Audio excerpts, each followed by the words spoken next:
हाय दोस्तों, मेरा नाम है पंकज चौहान। आज की इस वीडियो में हम बात करेंगे एमसीबी के बारे में। सबसे पहले बात करते हैं कि एमसीबी की फुल फॉर्म क्या होती है। तो एमसीबी की फुल फॉर्म होती है मिनिएचर सर्किट ब्रेकर।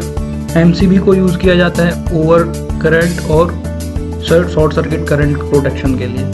इसका बेसिक फंक्शन होता है कि ये करंट को इंटरप्ट करता है during any overload, means over current और शॉर्ट सर्किट प्रोटेक्शन के टाइम। अब बात करते हैं एमसीबी की कंस्ट्रक्शन के बारे में। तो एमसीबी में काफ़ी सारे एलिमेंट्स होते हैं, जैसे कि latch, solenoid, switch, plunger, incoming terminal, arc chutes holder, arc chutes, dynamic contacts, fixed contacts, DIN rail holder, outgoing terminal, bimetallic strip carrier and bimetallic strip.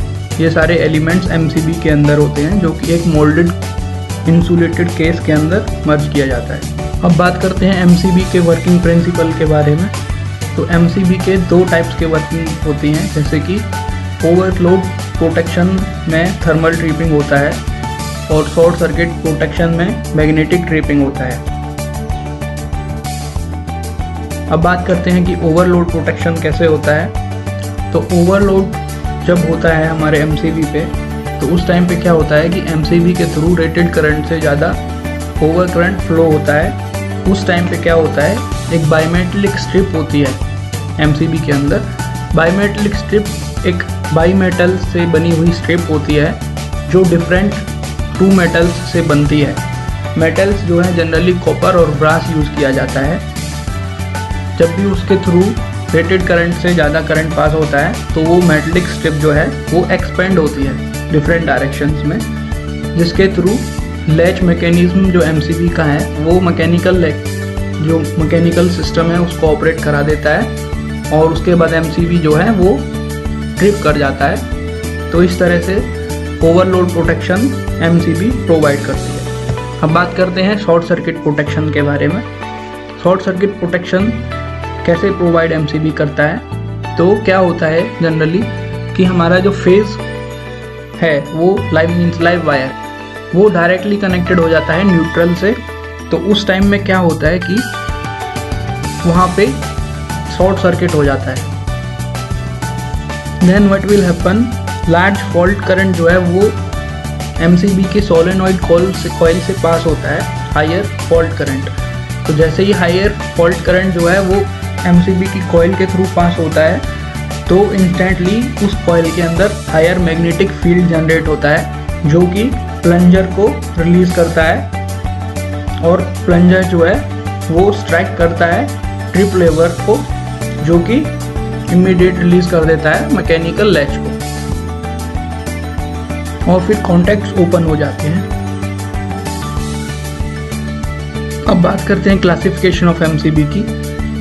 तो एमसीबी की काफ़ी सारी वेरियस डिफरेंट क्लासिफिकेशंस होती हैं, जैसे कि एमसीबी जो है वो बी, सी और डी टाइप की होती है, और उसके बेसिस पे डिफरेंट क्लासिफिकेशंस होती हैं, जैसे कि single pole MCB, two pole MCB, triple pole MCB and four pole MCB.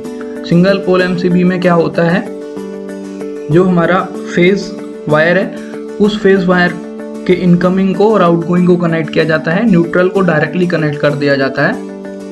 Two pole MCB में क्या होता है, टू पोल एमसीबी में फेज को फेज से कनेक्ट कर देते हैं और न्यूट्रल को न्यूट्रल से कनेक्ट कर देते हैं, इनकमिंग टर्मिनल्स पे एंड आउटगोइंग टर्मिनल्स पे। ऐसे ही ट्रिपल पोल जो होता है वो आर, वाई और बी फेज के लिए होता है, एंड फोर पोल में आर, वाई, बी और न्यूट्रल को कनेक्ट किया जाता है। अब बात करते हैं टाइप बी एमसीबी के बारे में। तो टाइप बी एमसीबी जो है वो जनरली रेसिस्टिव लोड के लिए यूज़ की जाती है, जैसे कि हमारा डोमेस्टिक लोड जो होता है वो जनरली रेसिस्टिव लोड ही होता है बेसिकली। तो उस पर हम टाइप बी एमसीबी यूज़ कर सकते हैं। टाइप बी एमसीबी जो है वो ट्रिप करती है around 3 to 5 times of the rated current पे within 8 to 10 seconds. Then type C MCB, type C MCB जो है वो 5 to 10 times of the rated current पे ट्रिप करती है। उसके बाद टाइप सी एमसीबी को हम जनरली लेस इंडक्टिव लोड्स पे यूज़ करते हैं, जहाँ पे इंडक्टिव लोड जो है वो कम होता है। उसके बाद बात करते हैं टाइप डी MCB के बारे में। टाइप डी MCB जो है वो ट्रिप करती है 10 to 20 times of the rated current पे इन केस ऑफ ओवरलोड, और इसको जनरली यूज़ किया जाता है हाईली इंडक्टिव लोड के लिए। बेसिकली ये जो है जनरली इंडस्ट्रीज़ में यूज़ होती है, जहाँ पे हमारा इंडक्टिव लोड जो है वो ज़्यादा होता है। अब बात करते हैं स्पेसिफिकेशंस के बारे में। तो MCB की काफ़ी सारी स्पेसिफिकेशंस होती हैं, जैसे कि rated current, rated voltage, rated frequency and breaking capacity. So these are some of the specifications of MCB। तो बात करते हैं सबसे पहले रेटेड करंट के बारे में। रेटेड करंट MCB का वो करंट होता है जिस पे MCB नॉर्मल ऑपरेट करती है।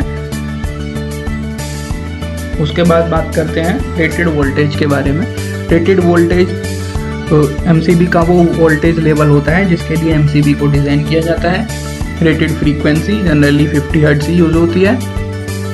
ब्रेकिंग कैपेसिटी की बात करते हैं तो MCB का maximum breaking capacity 25 kilo ampere होता है, और जनरली जो हाउस होल्ड्स में यूज़ होता है उसका नियरली 6 किलो एम्पियर्स होता है। ब्रेकिंग कैपेसिटी जो है वो MCB का मैक्सिमम ब्रेकिंग करंट होता है in case of short circuit. Means it can break up to the its breaking capacity to the fault current. Means it can interrupt the fault current up to its breaking capacity. Then बात करते हैं कि MCB जो है वो कहाँ से कहाँ तक रेंज की होती है। तो MCB जनरली 2 एम्पियर से लेके 100 या 125 एम्पियर्स तक की जनरली होती है। बेसिकली 100 एम्पियर तक यूज होता है, और इसका breaking capacity maximum 25 kilo ampere. अब बात करते हैं मैन्युफैक्चरिंग स्टैंडर्ड के बारे में। कौन सा स्टैंडर्ड यूज़ होता है MCB के मैन्युफैक्चरिंग के लिए। तो MCB के मैन्युफैक्चरिंग के लिए IEC international electrotechnical commission 609472 and 60898 use होता है MCB के मैन्युफैक्चरिंग स्टैंडर्ड के लिए। इसी के बेसिस पे MCB की टेस्टिंग भी की जाती है। अब बात करते हैं MCB के एडवांटेजेस के बारे में। तो MCB की काफ़ी सारी एडवांटेजेस होती हैं, जैसे कि electrical circuit automatically switches of when an abnormal condition of the network arises. Faulty zone of the electrical circuit can be easily identified as the operating knob gets off position during tripping. Quick restoration of supply is possible in case of MCB. MCB is more electrically safer than a fuse. अब बात करते हैं disadvantages of MCB के बारे में। Cost of MCB is greater than the fuse. The cost of MCB distribution board is greater than the rewirable fuse board. So these are the limitations of MCB. Hope you like this video. Please subscribe my YouTube channel and also press the bell icon for more such videos. Thanks for watching.